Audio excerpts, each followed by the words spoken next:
विश्वनाथ भगवान की जय। महाकालेश्वर भगवान की जय। ओमकारेश्वर भगवान की जय। कुबरेश्वर महादेव की जय। हर हर महादेव। हर हर महादेव। हर हर महादेव। काशी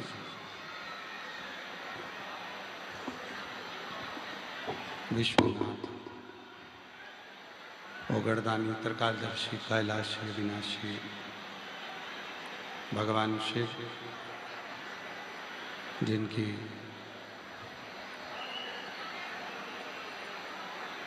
पुनीत पावन पवित्र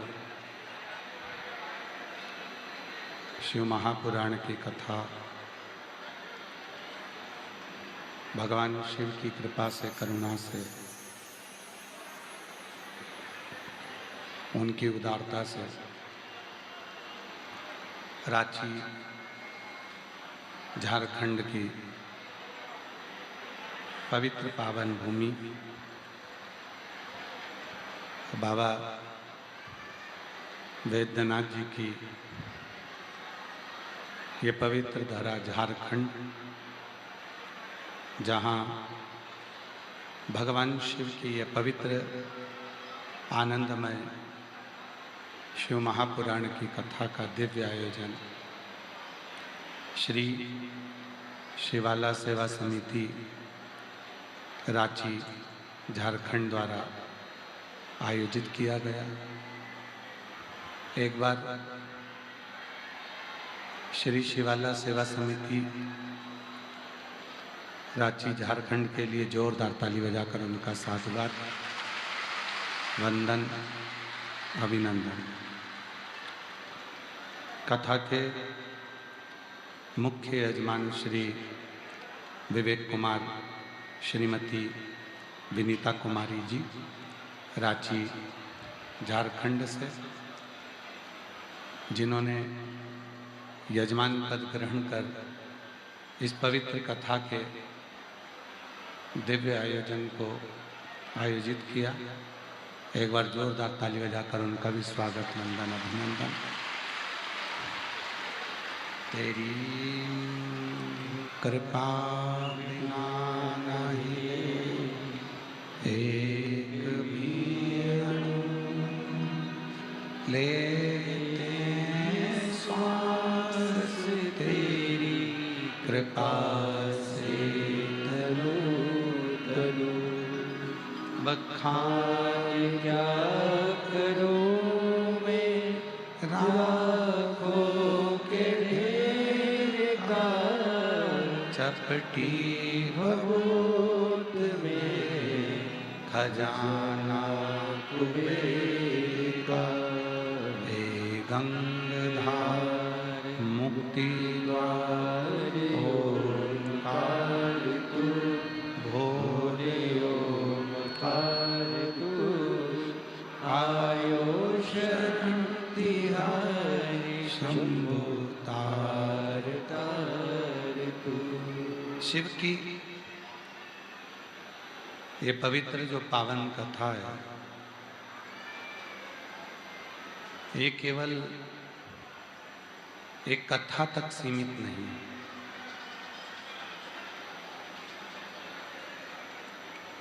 ये हमारे मन को, हमारे चित्त को, हमारे विश्वास को दृढ़ करती है। आवाज नहीं आ रही है क्या? पंडाल में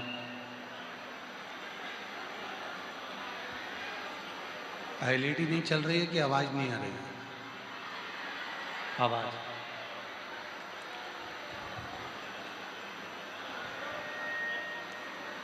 केवल ये शिव महापुराण की कथा केवल कथा ही नहीं, ये हमारे मन को, हमारे चित्त को, हमारे विश्वास को दृढ़ करती है, हमारे भरोसे को दृढ़ करती है। और जिस दिन हमारे चित्त में, हमारी वृत्ति में, हमारे मन में भगवान शंकर आकर विराजमान होते हैं, तो ये मानकर चलें कि हमारा जो विश्वास है वो दृढ़,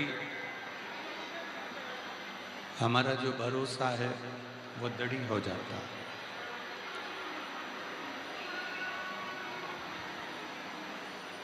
शिव महापुराण की कथा कहती है, भगवान शंकर का संवाद कहता है, शिव तत्व कहता है, शिव पुराण कहती है कि शिव की कथा तक, शिव के मंदिर तक, शिवालय तक भगवान शंकर की शरणागति तक, भगवान शंकर के दरवाजे तक वही पहुंच पाता है जिसका पूर्व का कोई संबंध भगवान देव अधिदेव महादेव से रहा हुआ होता है।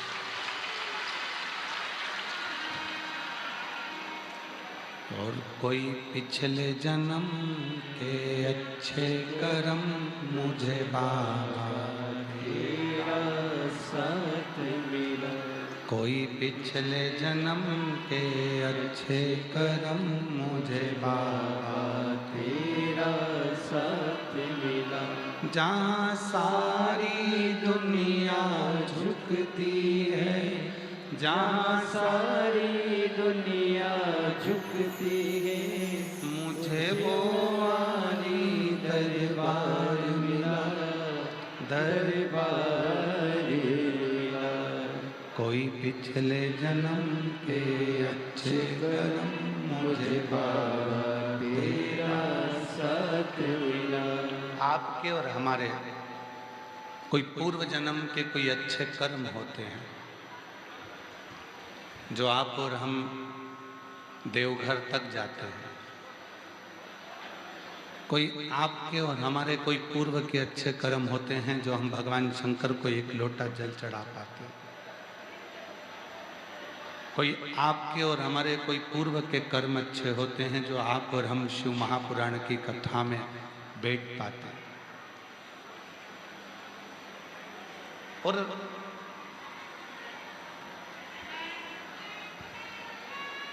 किसी का संग यदि रहता है तो वो थोड़े समय का रहता है। एक प्रैक्टिकल कर कर देखिएगा, आपके जीवन में भी हुआ होगा। उस प्रैक्टिकल को तो आप लोगों ने भी करा होगा कि जब व्यक्ति बीमार होता है,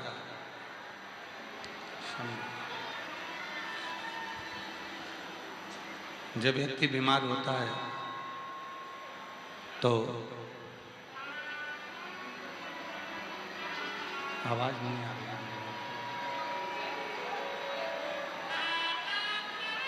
सही करवाओ। हवा के कारण कुछ वायर टूटे हैं, इसलिए थोड़ा समय लग रहा है, शीघ्र शीघ्र ठीक हो जाएगा।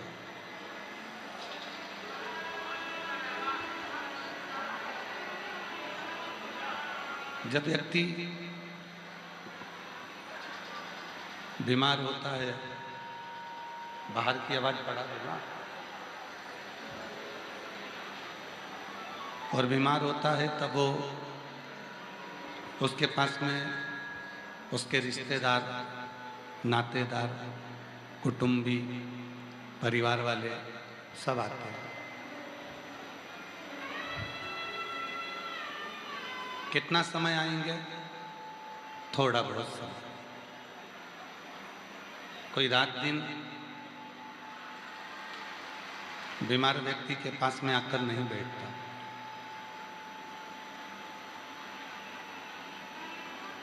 कोई रात दिन बीमार वाले व्यक्ति के पास में जाकर नहीं बैठता। थोड़ा समय सब उस बीमार व्यक्ति को देते हैं। पर याद रखना, उस बीमार व्यक्ति के साथ में डॉक्टर भी खड़े हैं, उस बीमार व्यक्ति के साथ में सिस्टर भी खड़ी है, नर्स भी खड़ी है, उस बीमार व्यक्ति के साथ में परिवार वाले भी खड़े हैं। पर कितने भी पास में परिवार खड़ा हो, रिश्तेदार खड़ा हो, नातेदार खड़ा हो, पर दर्द दुख उसका कोई बांट नहीं सकता। उस दर्द को उसको ही सहना, उस दुख को उसको ही झेलना, उस कष्ट को उसको ही पाना। सब खड़े जरूर हैं, पास में आकर खड़े भी हो जाएंगे, पास में आकर रुक भी जाएंगे, परंतु उसके दुख को, उसकी तकलीफ को, उसके कष्ट को कोई काट नहीं सकेगा। उसके दुख को, उसकी तकलीफ को, उसके कष्ट को तो उसको खुद को ही झेलना। उसी तरह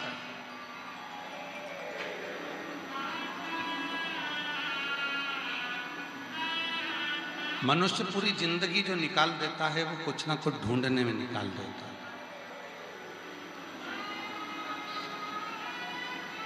शादी के लिए लड़का ढूंढा, लड़के के लिए लड़की ढूंढी, फिर बच्चे हो गए तो उनके लिए अच्छा स्कूल ढूंढा, अच्छा कॉलेज ढूंढा, फिर वापिस मकान ढूंढा, घर ढूंढा, कपड़े ढूंढे, रकम ढूंढी, दुकान पर गए तो चप्पल जूता भी ढूंढा, अपने नाप का, अपनी पसंद का। ऐसे ढूंढते ढूंढते पूरी जिंदगी निकल गई। और पूरा जीवन जब ढूंढते ढूंढते निकल गया, अब तुम्हारा ढूंढना बंद हुआ, डॉक्टर का ढूंढना चालू हुआ। अब डॉक्टर ढूंढ रहा है, हाथ में नस, पल्स, वो डॉक्टर भी ढूंढता।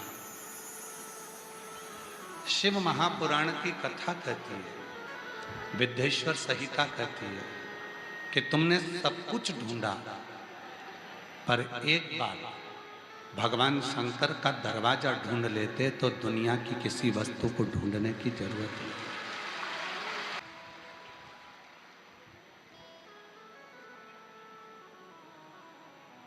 आपने भी ढूंढा, हमने भी ढूंढा, सबने ढूंढा। दुनिया के सारे सुख को ढूंढने में अपनी पूरी जिंदगी को बर्बाद कर दिया, पर उस ईश्वर को नहीं देखता, उस परमात्मा को नहीं ढूंढता। महाराज, गाड़ी खरीदना कठिन नहीं है। आज के जमाने में तो बहुत सारी कंपनियां चल रही हैं, लोन देती हैं गाड़ी खरीदने। मोबाइल खरीदना भी कठिन नहीं है, आजकल बहुत सारी कंपनियां हैं जो मोबाइल पर भी लोन देती हैं।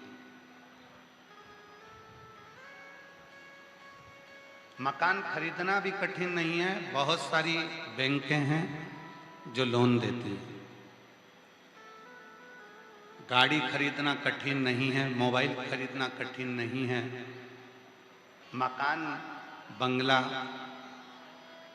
जमीन, फैक्ट्री खरीदना कठिन नहीं है। बैंक से लोन लो और ले। फिर कठिन क्या? तो शिव महापुराण की कथा कहती है कि गाड़ी खरीदना कठिन नहीं है, पर गाड़ी को संभालना कठिन। मोबाइल खरीदना कठिन नहीं है, पर मोबाइल को संभालना कठिन है।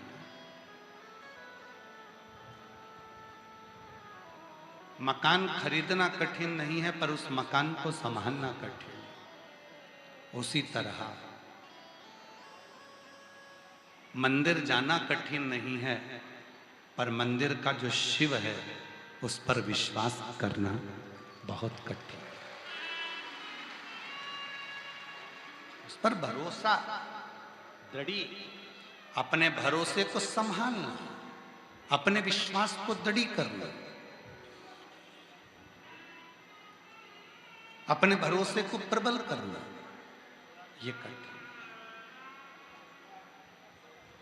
मैं आ तो गया हूँ मगर जानता हूँ, मैं आ तो गया हूँ मगर जानता हूँ, तेरे दर पे आने के काबिल नहीं हूँ, मैं आ तो गया हूँ मगर जानता हूँ। शिव के दरवाजे जाना कठिन नहीं है, पर सबसे कठिन है अपने भरोसे को, अपने विश्वास को दृढ़ बनाना, प्रबल बनाना।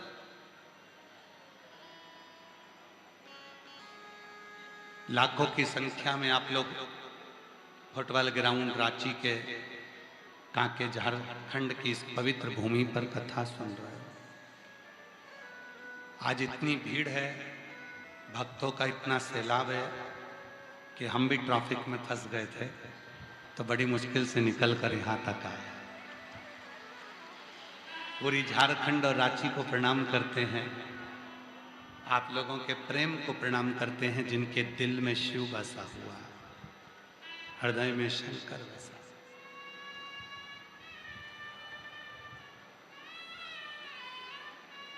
यहाँ की प्रशासन को, यहाँ झारखंड के सरकार को, यहाँ के माननीय मुख्यमंत्री जी को, यहाँ के कलेक्टर महोदय को, IG, DIG, commissioner, SP, SSP, यहाँ के एसडीएम, यहाँ के विधायक, यहाँ के सांसद, सबको हम नमन करते हैं कि आप लोगों ने इतनी लाखों की भीड़ को बहुत अच्छे से संभाल रखा है, उसके लिए आपको प्रणाम करते हैं। मैं झारखंड सरकार को भी नमन करता हूं, झारखंड सरकार को भी धन्यवाद देता हूं, यहाँ की पुलिस फोर्स को धन्यवाद देता हूं, जिन्होंने इस कथा को बड़ी दिव्यता के साथ संभाल के रखा। लाखों की भीड़ है, भक्तों को आराम से निकालना, भेजना, आना, उसके लिए एक बार पुनः झारखंड सरकार के लिए और पुलिस प्रशासन के लिए जोरदार ताली बजाकर उनके लिए साधुता।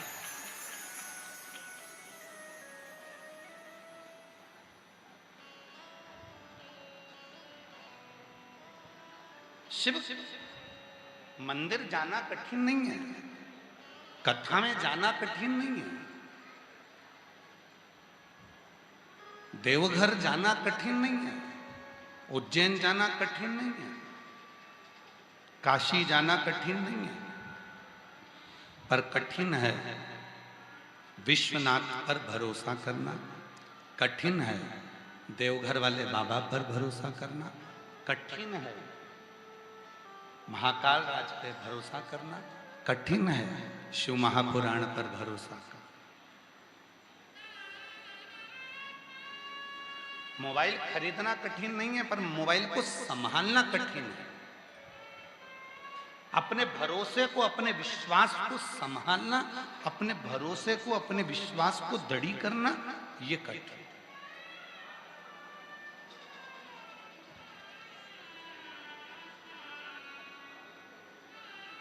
कितना संभालना पड़ता है मोबाइल को।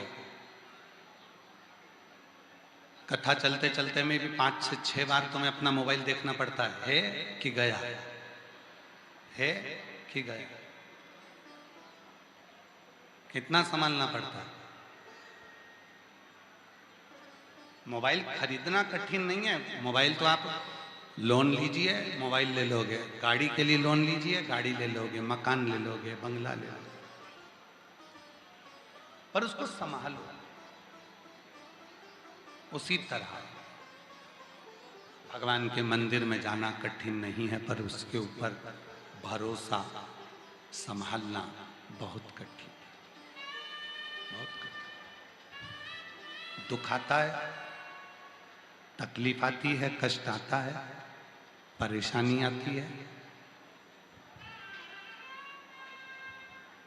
और जैसे दुख तकलीफ परेशानी आई, कष्ट आया, लोटा भर के जल चढ़ा रहे हो, भगवान शंकर पर एक लोटा जल समर्पित कर रहे हो, शिव जी पे जल समर्पित कर रहे हो, शंकर जी का भजन कर रहे हो, शिव नाम ले रहे हो, भगवान शंकर की भक्ति कर रहे हो, शिव स्मरण कर रहे हो, और फिर मन डोल गया,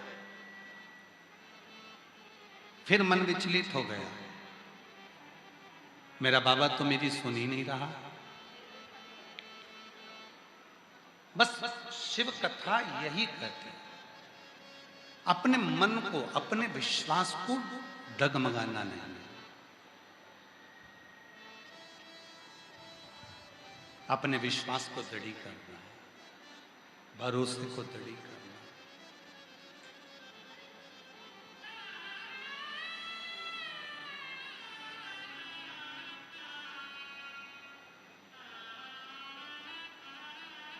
और जिस समय पर हमारा विश्वास, जिस समय पर हमारा भरोसा दृढ़ हो जाता है, उस समय पर फिर हम भटकते नहीं। एक व्रत है, जिस व्रत को पुराणों में छुपा कर रख दिया, जिस व्रत को किसी ने प्रकट नहीं करा, और उस व्रत को प्रकट किया तो शिव महापुराण ने प्रकट किया। कौन सा व्रत? जम के बोलो, पशुपति नाथ का व्रत।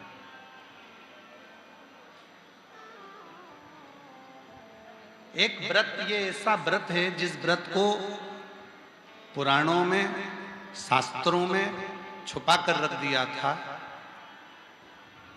उस व्रत को प्रकट नहीं किया। क्यों?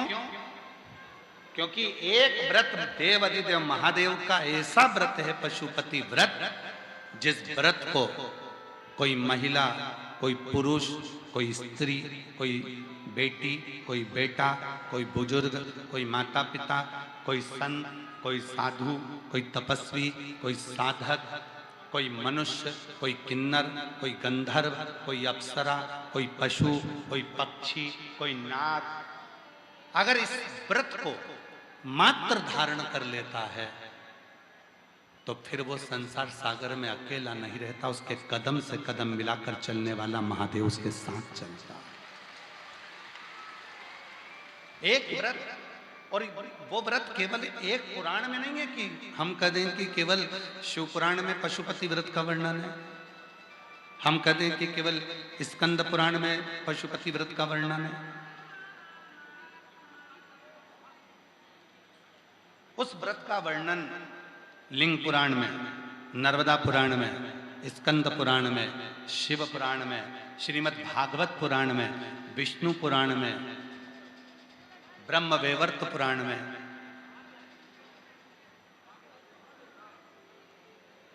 कूर्म पुराण में, नारद पुराण में पशुपति व्रत का वर्णन है। पशुपति छुपा था वो व्रत, और जिसने इस व्रत को करा और जिस भाव से इस व्रत को करा, उसका फल उसको मिला था।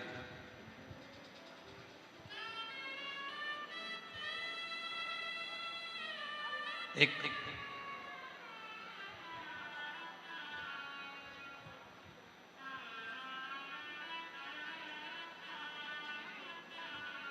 पशुपति व्रत की एक बड़ी सुंदर कथा है। झारखंड की भूमि पर यह कथा स्मरण में आई है। लिंग पुराण के अध्याय नंबर 8 से पृष्ठ संख्या 611 से इस कथा को लिया, और बड़ी सुंदर शिव पशुपति व्रत की कथा है, बहुत सुंदर। पशुपतिनाथ की बड़ी सुंदर कथा। त्रेता में एक धुंधुमुख नाम का ब्राह्मण था। बड़े सावधानी से सुनना मेरी जीजियों। आपके स्मरण में रहना चाहिए कि पशुपति व्रत किस किसने करा और पशुपति व्रत जिसने करा उसको क्या क्या फल मिला, ये कथा के माध्यम से अपने को स्मरण।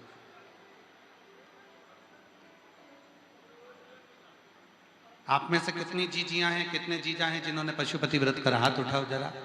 सबने करा है? रखिए रखिए, धन्यवाद, आपको प्रणाम, नमन।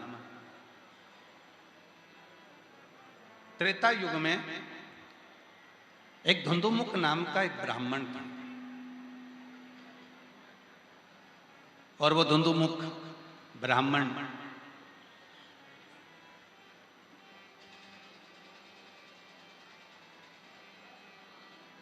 भगवान शिव की कृपा पात्र था। वो बादल के रूप में भगवान शंकर को बिठाकर भ्रमण कराता था। पर एक बार उस धुंधुमुख के अंदर मन में यह भाव आ गया कि शिवजी का भार मैं उठा लेता हूं, भगवान शंकर का भार मैं उठा लेता हूं। धुंधुमुख के ब्राह्मण के मन में यह भाव आ गया कि मैं शंकर का भार उठा रहा हूं। और मेरी जीजियों, मेरे जीजाओं, मेरी बेटियों, मेरे बेटाओं, मेरे बुजुर्ग माता पिता, स्मरण रखना, कथा करवाने वाले आप नहीं, कथा करने वाले हम नहीं, कथा सुनने वाले आप नहीं, कथा वाचने वाले हम नहीं। शिव महापुराण में महत्तम में वर्णन कर दिया कि कथा करवाने वाला भी शिव है, कथा सुनने वाला भी शिव है और कथा वाचने वाला भी शिव है, कोई दूसरा इसको नहीं कर।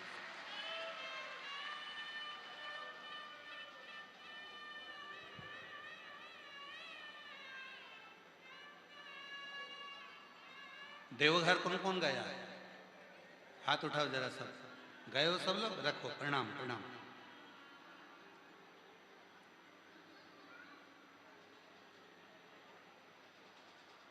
कावड़ किस किस ने भरी है? रखो रखो, प्रणाम।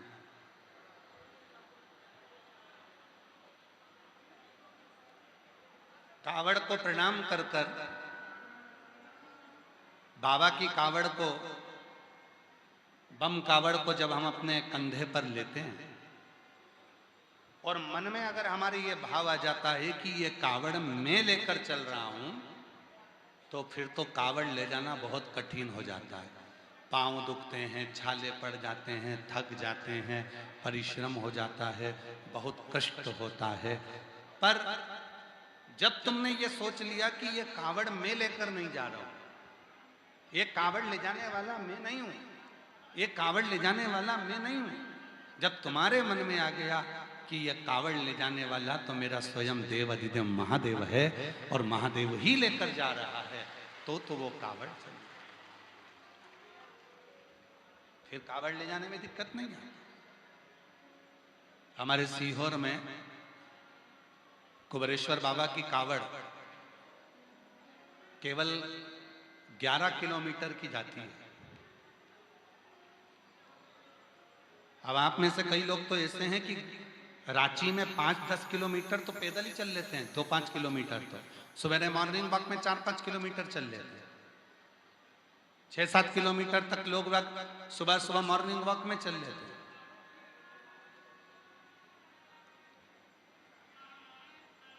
पर कभी अगर मौका मिले और आप लोग सावन के महीने में सीहोर आए और बाबा की जब कावड़ भरते हैं, सीवन नदी का जल, माँ शिवना का जल लेकर, माँ सीवन का जल लेकर जब लोग कावड़ लेकर चलते हैं, 11 किलोमीटर दूर बाबा को कावड़ चढ़ती है और जिसके मन में ये आ जाता है कि बस 11 किलोमीटर मैं तो यूं चल लूंगी, 4-5 किलोमीटर चलने के बाद उसकी हालत खराब हो जाती है, फिर तो उससे चला ही नहीं जाता और आखिरी में वो 11 किलोमीटर तक सुबह से चलने में लगती है तो रात तक भी नहीं पहुंच पाती। और जिसने सोचा ये कावड़ मैंने नहीं उठाई है, 11 किलोमीटर भी अगर चलाएगा तो मेरा बाबा चलाएगा, बाबा पर भरोसा कर कर जो चल लेता है तो वो पार कर जाता है। वो पार। भरोसा कितना है, भरोसे की दृढ़ता कितनी है। एक पत्र है, अच्छा है।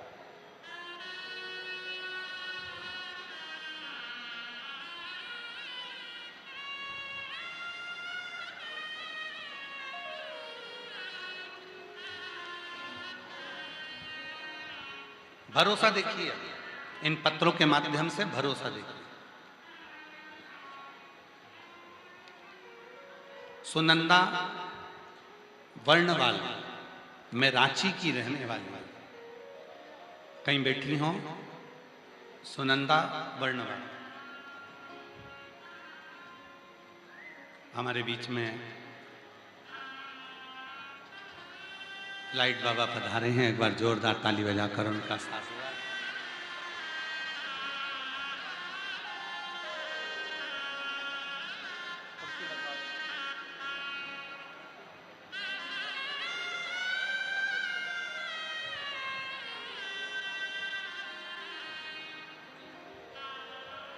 एक बार जोरदार ताली बजाकर बाबा के लिए साधुता।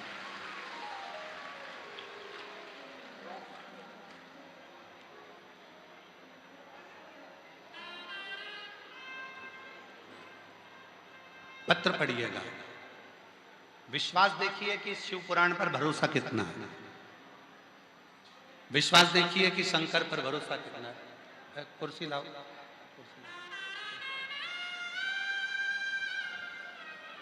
शिव पर भरोसा कितना हो गया।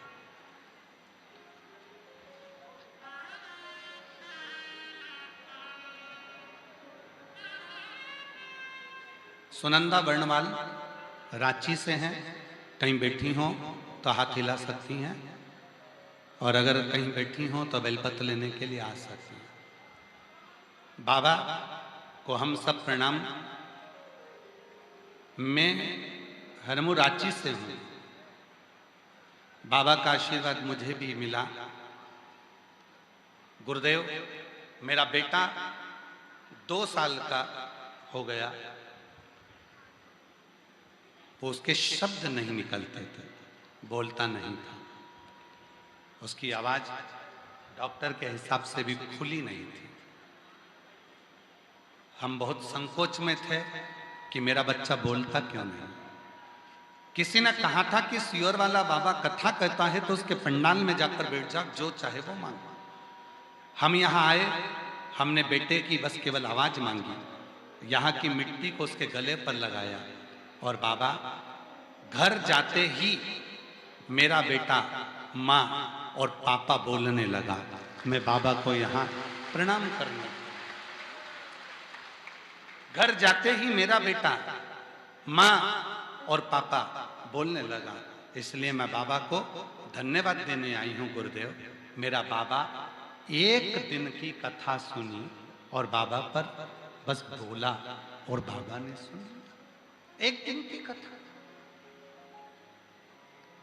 जो जैसी भावना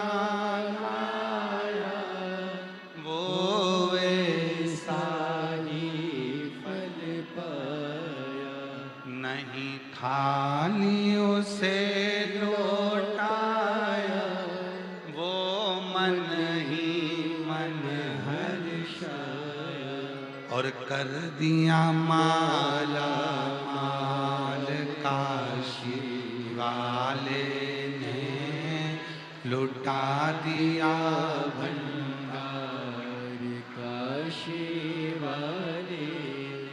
ओ कर दिया माला माल काशी वाले ने, लुटा दिया भंडार काशी वाले ने, लुटा दिया भंडार काशी वाले ने, लुटा दिया भंडार काशी वाले ने, ओ कर दिया माला माल काशी वाले ने, लुटा दिया भंडार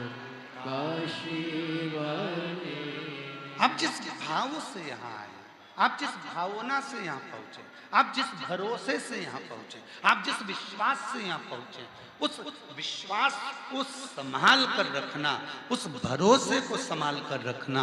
तुम्हारा वो विश्वास, तुम्हारा वो भरोसा टूटने वाला नहीं है। मेरा शिव, तुमने जो मांगा है वो 3 महीने के अंदर मेरा बाबा देगा जरूर, ये निश्चित।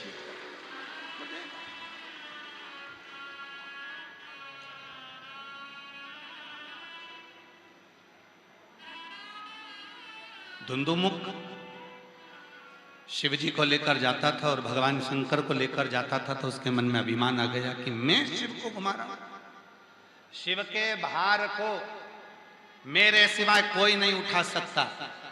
ये धुंधुमुख के मन में भाव आ गया। धुंधुमुख के मन में ये भाव प्रकट हो गया। और भोलेनाथ तो भोलेनाथ है।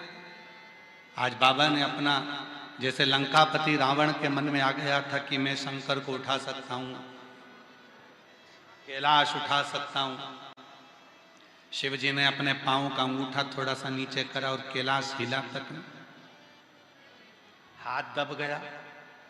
लंका के राजा रावण का चीख पड़ा, चिल्ला दिया, रोने लगा, गर्जना करने लगा, शिव शिव शिव शिव पुकार उठा। वैसे धुंधुमुख के मन में, धुंधुमुख के मन में यह भाव आ गया कि शिव जी के भार को मैं उठा रहा हूं। और भगवान शंकर ने ऐसी करुणा करी कि धुंधुमुख के भीतर का विमान टूट गया। समय आया,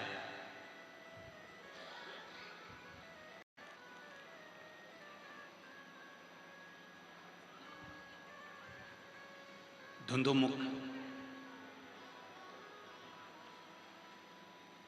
अभिमान से परे होकर विवाह कर लेता है, धर्मपत्नी आ जाती है और उसके घर में एक बेटा जन्म लेता है। एक बेटे का जन्म हुआ। पिता का नाम था धुंधुमुख और बेटे का नाम रख दिया धुंधुमुख। बेटा धुंधुमुख का जन्म हुआ। जिन जिन ब्राह्मणों ने, जिन जिन संतों ने, जिन जिन साधुओं ने, जिन जिन गुरुओं ने देखा उस धुंधुमुख को, देखकर कह दिया ये बेटा ठीक नहीं है, तुम्हारे प्राण भी इस धुंधुमुख के कारण जाएंगे, इसकी मां भी अगर मरेगी तो धुंधुमुख के कारण मरेगी, पूरा परिवार अगर मरेगा तो धुंधुमुख के कारण मरेगा, ये बेटा ठीक नहीं। धुंधुमुख ने ब्राह्मणों से पूछा कि मुझे ये बताओ संतों कि मैंने अपनी जिंदगी में कौन सा पाप करा जो मेरे घर में ऐसी औलाद पैदा हो।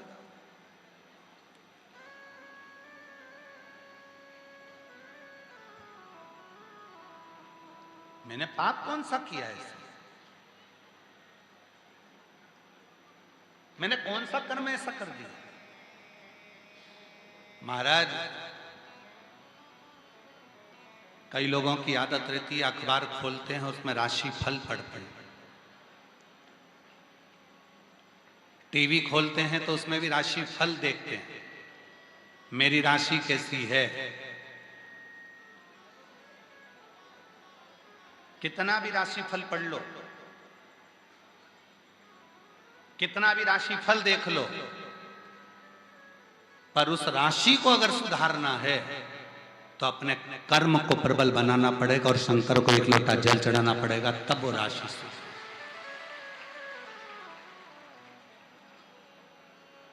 हमारे एक परिचित थे, वो राशिफल बहुत देखते थे, बहुत। तो परंतु वो जब तक कुंवारे थे तब तक राशिफल देखे, और कुंवारे से जब वो शादी हो गई ना तो फिर उन्हें राशिफल देखना बंद कर दिया। तो हम उनको हमेशा कहते थे कि कुंवारे हो जब तक तो तुम राशिफल देख लोगे, पर शादी होने के बाद तो बीवी का मुख देखकर समझोगे कि राशि सही चल रही है कि गड़बड़ चल रही है।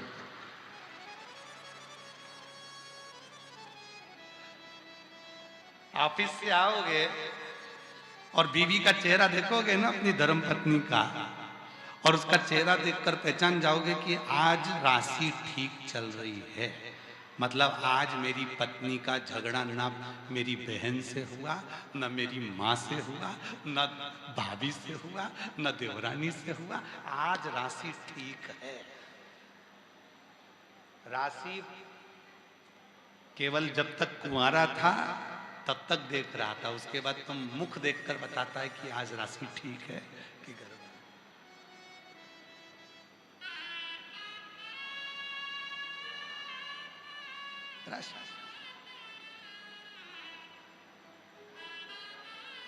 प्रभु आपकी कृपा से सब काम।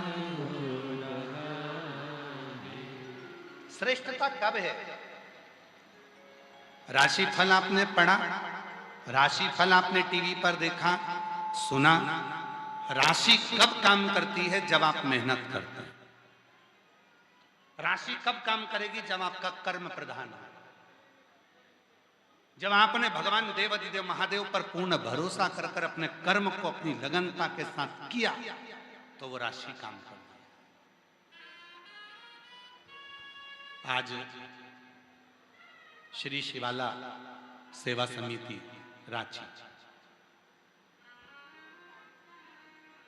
बहुत कठिन था रांची में शिव महापुराण की कथा होना, पर श्री शिवाला सेवा समिति रांची ने इतनी मेहनत करी है, इतनी मेहनत करी है कि आज पूरी समिति, और हम कल किसी आशीष ने हमको एक वीडियो दिखाया था किसी पत्रकार बंधु का, तो वो बता रहे थे कि माताएं भोजनशाला में बैठकर सब्जियां काट रही हैं, कोई चावल धो रहा है, कोई दाल धो रहा है। हम नमन करते हैं पूरी शिवाला सेवा समिति को, आपकी जागरूकता को और आपके कर्म को, आपकी प्रधानता।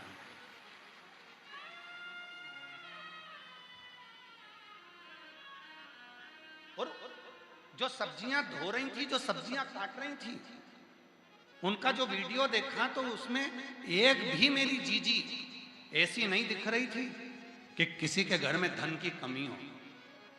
सब अच्छे अच्छे घर की मेरी जीजियां, मेरे जीजा, जिनके घर में भी नौकर काम करते होंगे, सेवक लगे होंगे, झाड़ू पोछा वाले भी लगे होंगे, और वो भंडारे में सब्जी काटकर, दाल धोकर, चावल धोकर सेवा में लगे हुए हैं। ये है हमारा झारखंड, इसको कहते हैं रांची, इसको कहते हैं रांची, जहां समर्पण का भाव, जहां एक दूसरे के समर्पित का भाव, प्रेम का भाव।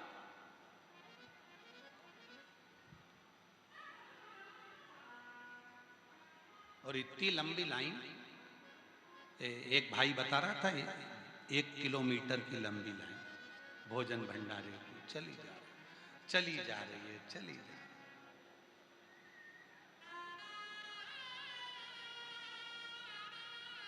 किसी ने पूछा क्यों तुम्हें भंडारा खाना जरूरी है क्या?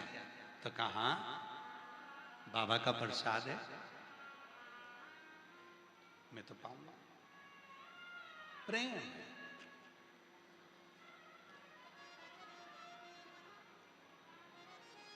हम विवेक कुमार जी एक बात कहें, पहली समिति देखी है हमने श्री शिवाला सेवा समिति रांची जैसी, एक भी व्यक्ति समिति का मंच पर आकर ये नहीं कहता हमसे कि हम समिति के हैं। यहाँ व्यक्ति बोलने से ज्यादा अपने काम पर ध्यान देता है, इसलिए रांची की समिति को हम साधुवाद दें। यहाँ व्यक्ति बोलता कम है, काम ज्यादा करता है, लगा अपने व्यवस्था में, अपनी व्यवस्था संभालने में। तुम बाहर देखो, हम अंदर देख रहे हैं, तुम ये देखो, तुम वो देखो, तुम ऐसी व्यवस्था करो, तुम वैसी व्यवस्था करो। उसकी साधुता होना चाहिए, उसकी साधुता। और जगह पे तो लोग छाती ठोक के कहते हैं हम नहीं मिलेंगे महाराज से, हम समिति का है। हमें मिलना जरूरी है, पर यहाँ बड़ा शुद्ध भाव है, बड़ा सात्विक, बड़ा। एक बार पूरी समिति के लिए जोरदार ताली बजाकर साधु गर्जना। साधु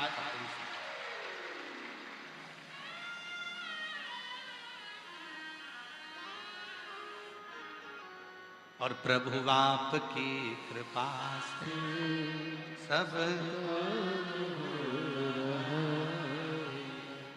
करते हो भोले बाबा, मेरा नाम हो रहा है।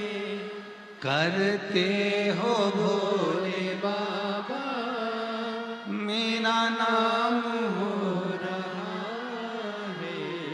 भोले आपकी कृपा से सब काम हो रहा है।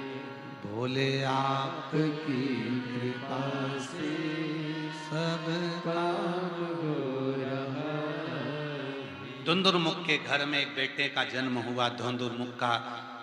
धुंधुरमुख को लगा कि मैंने अपनी जिंदगी में कौन सा पाप करा जो मेरे घर में ऐसा बेटा जन्म दिया।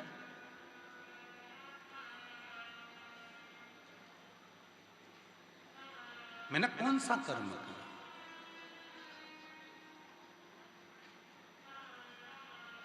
महाराज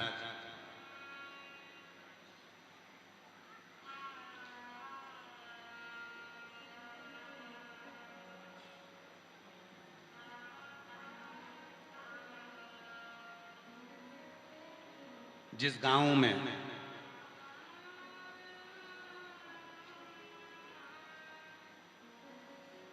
पानी की कमी होती है,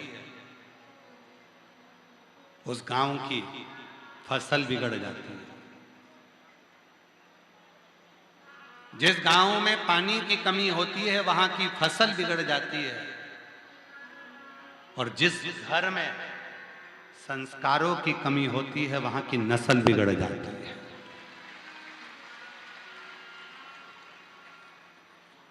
नस्ल को संभालने के लिए, परिवार को संभालने के लिए, बच्चों को संभालने के लिए, कुटुंब को संभालने के लिए अपने अच्छे संस्कार देना जरूरी है,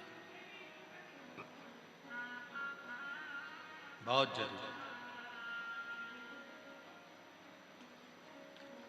वरना आज का जमाना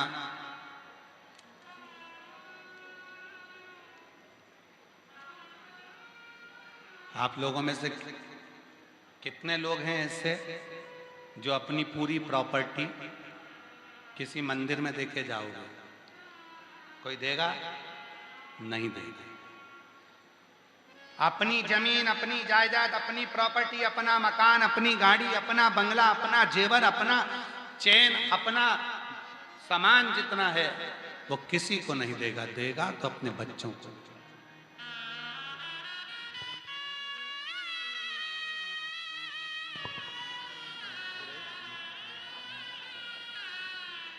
हमारे बीच में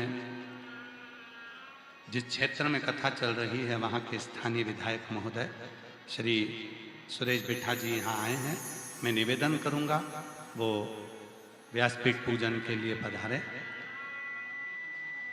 माननीय विधायक महोदय श्री सुरेश बिट्ठा जी कांके क्षेत्र से हैं। मैं निवेदन करूँगा कि वो व्यासपीठ पूजन के लिए। एक बार जोरदार ताली बजाकर माननीय विधायक महोदय जी का, जिनके क्षेत्र में ये पवित्र कथा शिव महापुराण की हो रही है, उनको साधुवाद।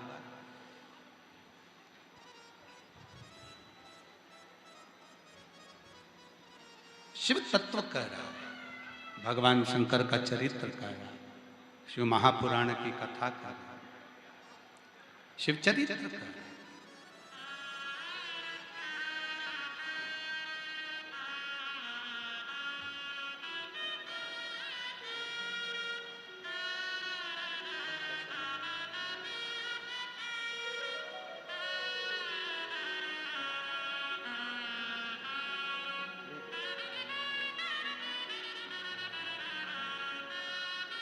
एक बार जोरदार ताली बजाकर साधुवाद क्षेत्रीय विधायक माननीय श्री सुरेश बिट्ठा जी के लिए, जो कांके क्षेत्र से ही हैं।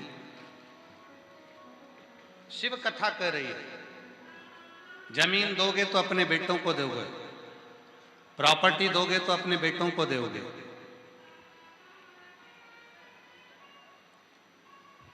जितना घर में गोल्ड है वो भी अपने बेटों को दोगे।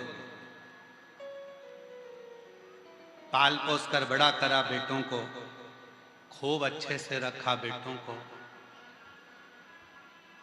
पर वही बेटा जिसको हमने सब कुछ देने का सोच लिया और वही चिल्लाकर बात करे, चिढ़कर बोले, गुस्से में बोले, अपशब्द बोले, तो ठीक लगेगा क्या?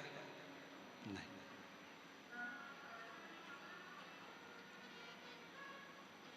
मन में ठीक नहीं लगेगा।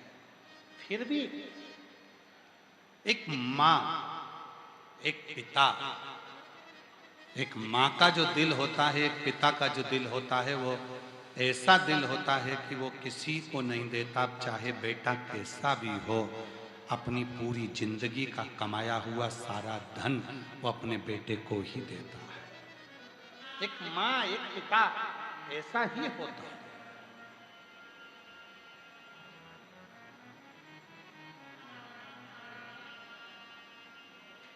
धुंधुमुख के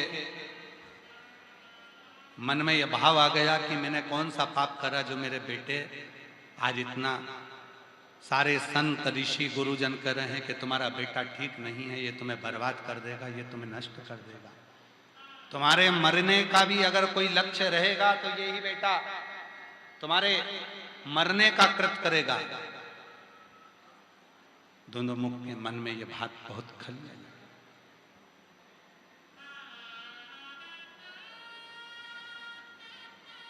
एक ऋषि के पास गए, गुरुजी मुझे बताओ मैंने कौन सा पाप करा जो मेरे ये बेटा धुंधुमुख जो हुआ है ये हमारे मरने का भी कारण बनेगा? तब ऋषिवर ने कहा, एक पाप तुम्हारी जिंदगी में हो गया।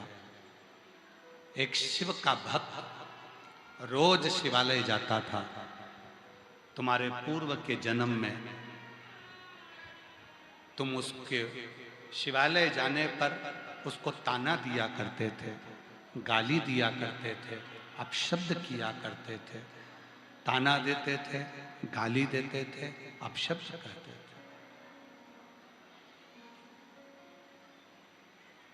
जीजियों पहले भी कथा में कहा, आज फिर कहते हैं, अपनी जिंदगी में एक बात याद रखना, आप शंकर जी का भजन करते हो कि नहीं करते वो हमको नहीं मालूम, पर शिव की निंदा, शिव भक्त की निंदा, शिव महापुराण की निंदा, भगवान शंकर के भक्त की निंदा और शिव की निंदा कभी इन कानों से मत सुनना, न करना न सुनना।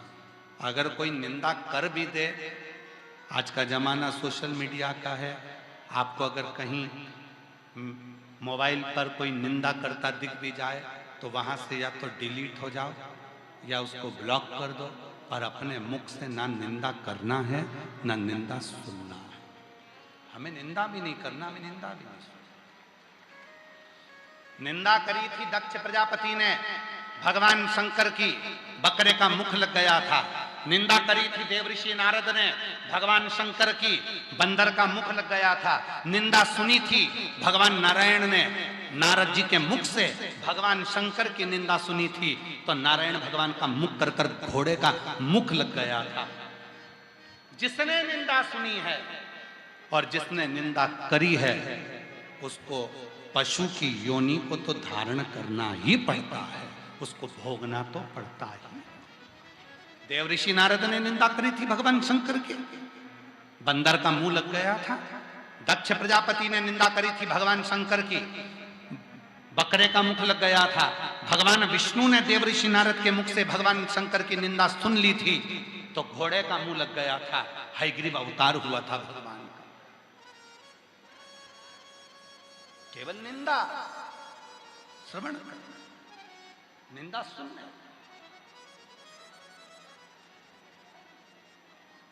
और मत बुरे कर्म कर बंदे वरना पछताएगा, भगवान की आंखों से तू बच नहीं पाएगा, तू बच नहीं पाएगा।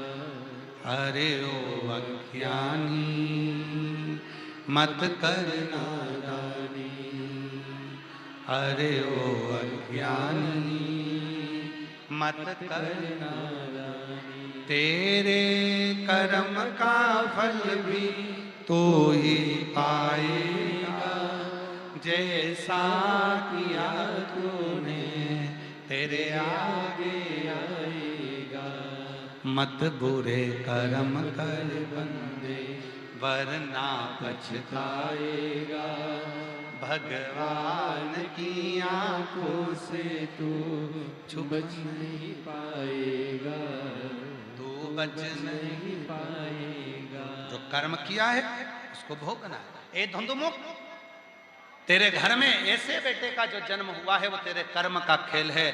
तो पूर्व जन्म में तूने एक कर्म बुरा करा था, एक शिव भक्त मंदिर जाता था, एक शिव भक्त शिवालय जाता था, एक शिव भक्त भगवान की कथा में जाता था, एक शिव भक्त भगवान का अनुमोदन भजन करने जाता था, और तू उस पर ताने पर देता था, तू उसको अपशब्द कहता था, तू उसको गाली देता था, तू उसको अपशब्द कहता, तू उसको कमेंट्स करता, तू उसको ताने देता।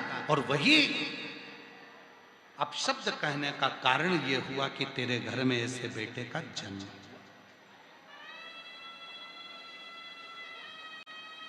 ये कर्म का भोग, कर्म का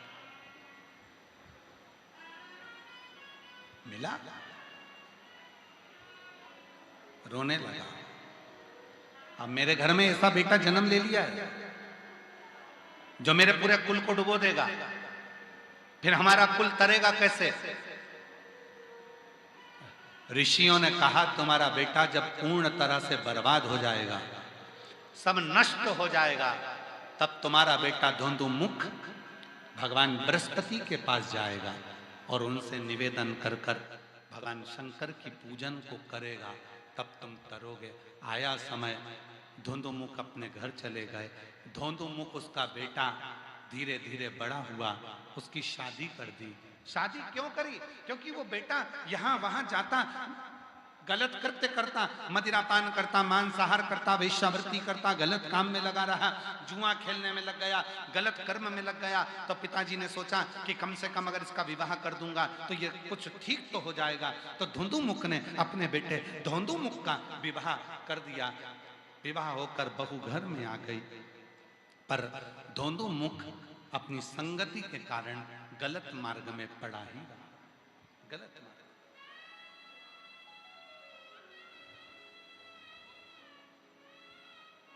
लिंग पुराण का यह चरित्र कहता है, धुंधुमुख ने एक पर स्त्री का संग कर लिया। एक पर स्त्री का संग। पहले कथा में कहा था, पराया धन और पराई स्त्री ये दोनों व्यक्ति को बर्बाद कर देते हैं। पराया धन भी बर्बाद करेगा और पराई स्त्री भी बर्बाद कर देगा।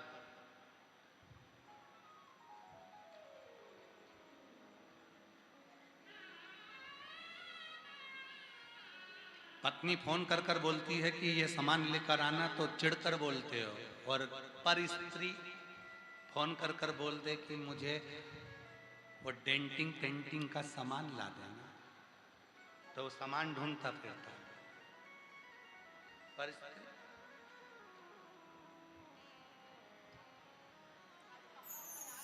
घर के बच्चे बोल देंगे पापा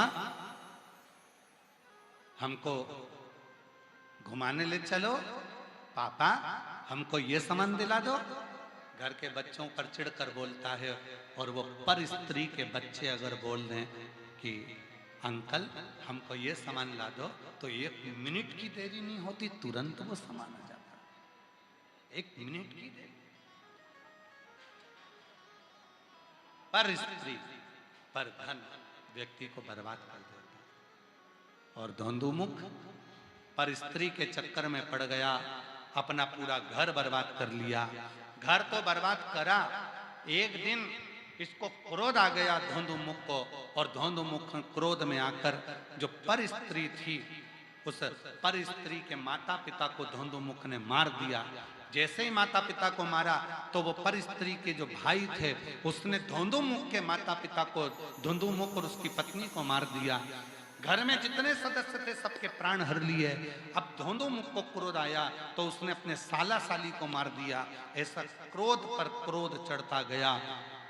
आखिरी में वो स्त्री भी मर गई और धोंदो मुख अकेला रह गया।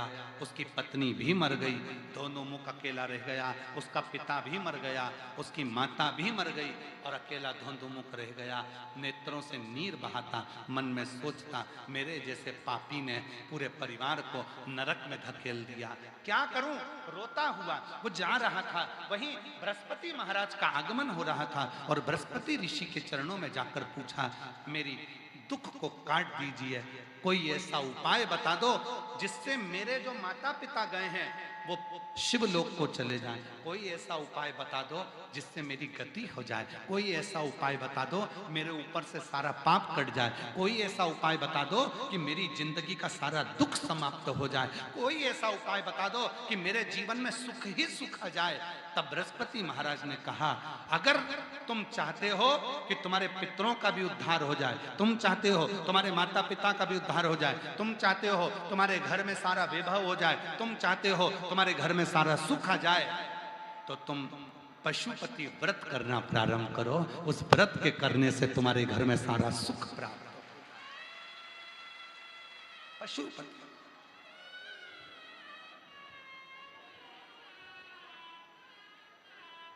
बाबा जी, पशुपति व्रत और पाशुपत योग और पाशुपत अस्त्र, ये तीन चीजें हमारे शास्त्रों में वर्णन करी है।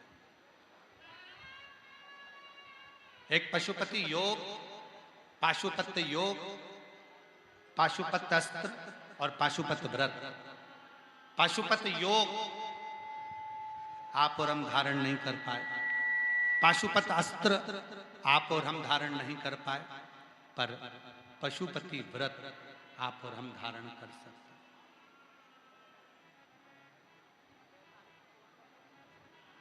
शंभु शरणे पड़ी मांगू घड़ी रे घड़ी, दुख काटो दया करीन दर्शन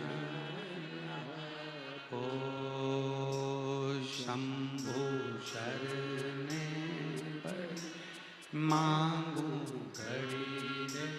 निवेदन है, हवा चल रही है, आप लोगों से जो खंभों के पास में बाहर की ओर बैठे हुए हैं और जो खंभों के पास है उन लोगों से निवेदन है कृपया खुले मैदान में पहुंच जाएं। आप लोग खुले मैदान की ओर जाएं। जो लोग तंबू के आसपास में हैं, तंबू के भीतर की ओर भी हैं, उनसे भी निवेदन है थोड़ा थोड़ा आप ग्राउंड की ओर, खुले आसमान की ओर जाइए। शंभु शरणे मांगू